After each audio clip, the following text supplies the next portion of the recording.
चुनावी चंदे को सिब्बल ने स्कैम क्यों बोला? पीएम मोदी को दी कैसी चुनौती? सुप्रीम कोर्ट के फैसले पर बीजेपी को किया बेनकाब।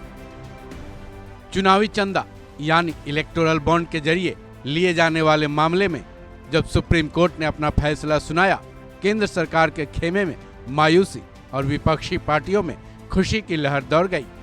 फैसला सुरक्षित रखने के बाद सुप्रीम कोर्ट से सीजेआई चंद्रचूड़ की अगुवाई वाली 5 जजों की संवैधानिक पीठ ने चुनावी चंदे पर अब रोक लगा दी है, जिसके बाद सुप्रीम कोर्ट के सीनियर लॉयर और राज्यसभा के सांसद कपिल सिब्बल ने केंद्र सरकार पर जमकर हमला बोला है। सिब्बल ने चुनावी चंदे को पूरी तरह से सरकारी स्कैम बता दिया है। कपिल सिब्बल ने इसे क्विड प्रो क्वो बताते हुए पीएम मोदी को भी बड़ी चुनौती दे डाली है।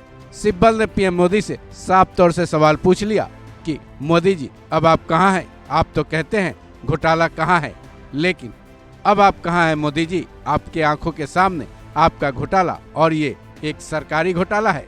सुप्रीम कोर्ट की तरफ से इलेक्टोरल बॉन्ड को रद्द कर देने के बाद कपिल सिब्बल पीएम मोदी पर कैसे हमलावर हैं, सुनिए।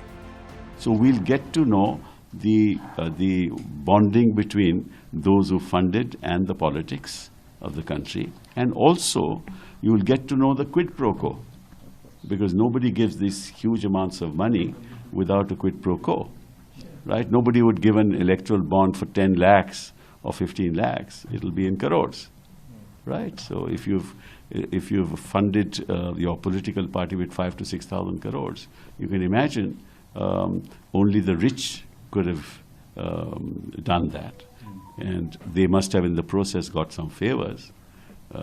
And that's exactly what the Supreme Court says, that nobody gives this kind of money without a possible quid pro quo. Now, what that quid pro quo is something that needs to be investigated. So I think in a sense, this it provides for a level playing field in democracy, right? And it also exposes the BJP to perhaps the biggest, the Prime Minister keeps on saying, where is the scam, where is the scam? Or where it is now, Modi ji, right in front of your eyes, your scam, this government scam, the scam that you used for the purposes of political aggrandizement, the scam that you used for the purposes of persuading people to join you, apart from the ED and apart from the CBI.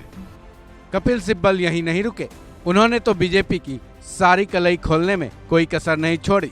Sibal ने BJP को ललकारा कि पिछले कुछ सालों में सबसे ज्यादा बीजेपी को ही इलेक्टोरल बॉन्ड्स के जरिए चंदा मिला है। सिब्बल ने इस रकम का आंकड़ा तकरीबन 6,000 करोड़ बताया है। साथ ही ये भी कहा कि इलेक्टोरल बॉन्ड्स की व्यवस्था कॉरपोरेट सेक्टर और बीजेपी के बीच का एक जुड़ाव था।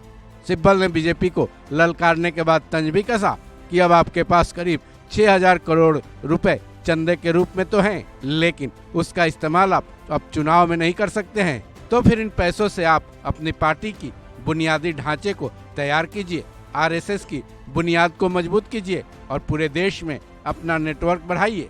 हालांकि कपिल सिब्बल सुप्रीम कोर्ट के सीनियर लॉयर हैं, साथ ही वो राज्यसभा के सांसद भी हैं। ऐसे में उनका ये बयान एक नेता का भी बयान माना जाएगा। ऐसे में पीएम मोदी और बीजेपी सिब्बल की इस तंज और चुनौती का क्या जवाब देते हैं, ये देखना तो बेहद दिलचस्प होगा। इस खबर में बस इतना ही। बाकी अपडेट्स के लिए जुड़े रहें वन इंडिया हिंदी के साथ।